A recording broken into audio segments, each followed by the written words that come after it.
Hi guys, welcome back to Khushi Nandakishore vlog. ಎಲ್ಲರೂ ಹೇಗಿದ್ದೀರಾ? Hope all are fine. Guys, ಇವತ್ತಿನ ವಿಡಿಯೋನಲ್ಲಿ ಹೆಸರುಕಾಳು ದೋಸೆ ಹೇಗೆ ಮಾಡೋದು ಅಂತ ತೋರಿಸ್ಕೊಡ್ತೀನಿ. ನಮ್ಮ ಮನೆಯಲ್ಲಿ ತುಂಬಾ ಹೆಸರುಕಾಳು ಯೂಸ್ ಮಾಡ್ತೀವಿ. Why? Because it has high protein. ನಾನು ನಮ್ಮ ಹಸ್ಬೆಂಡ್ ಡಯಟ್ ಮಾಡೋದ್ರಿಂದ ನಾವು ರೆಗ್ಯುಲರ್ ಆಗಿ ಯೂಸ್ ಮಾಡ್ತೀವಿ.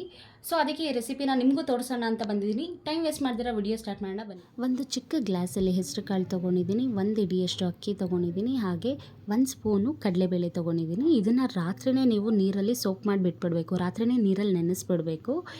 ಬೆಳಗ್ಗೆ ಎದ್ದು ರುಬ್ಬಬೇಕು. ಇದನ್ನು ಕಾಳು ಜೊತೆಗೆ ರುಬ್ಬೋದಕ್ಕೆ ಓಟ್ಸ್ ತೊಗೊಂಡಿದ್ದೀನಿ. 50 ಗ್ರಾಮ್ ಆಫ್ ಓಟ್ಸ್ ತೊಗೊಂಡಿದ್ದೀನಿ.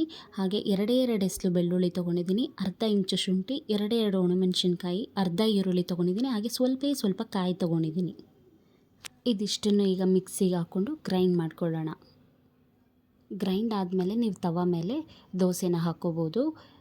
ಈಗ ಚಾಪ್ ಮಾಡಿಟ್ಟಿರೋ ಅಂಥ ಆನಿಯನ್ನ ಮತ್ತು ಕೊತ್ತಂಬರಿನ ತೊಗೊಂಡು ದೋಸೆ ಮೇಲೆ ಹಾಕ್ತಾಯಿದ್ದೀನಿ.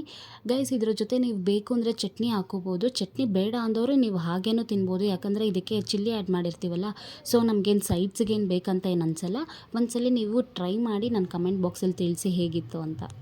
ಗೈಸ್, ಈ ವಿಡಿಯೋ ನಿಮ್ಮೆಲ್ರಿಗೂ ಇಷ್ಟ ಆಗಿದೆ ಅನ್ಕೋತೀನಿ. ಇಷ್ಟ ಆಗಿದ್ರೆ ಟೈಮ್ ಯಾಕೆ ವೇಸ್ಟ್ ಮಾಡ್ತೀರಾ? ಲೈಕ್ ಮಾಡಿ, ಶೇರ್ ಮಾಡಿ, ಹಾಗೆ ಕಮೆಂಟ್ ಮಾಡಿ. ಇನ್ನು ನನ್ನ ಚಾನಲ್ಗೆ ಯಾರೇ ಸಬ್ಸ್ಕ್ರೈಬ್ ಆಗಿಲ್ಲ, ಪ್ಲೀಸ್ ಸಬ್ಸ್ಕ್ರೈಬ್ ಆಗಿ. ಬಾಯ್.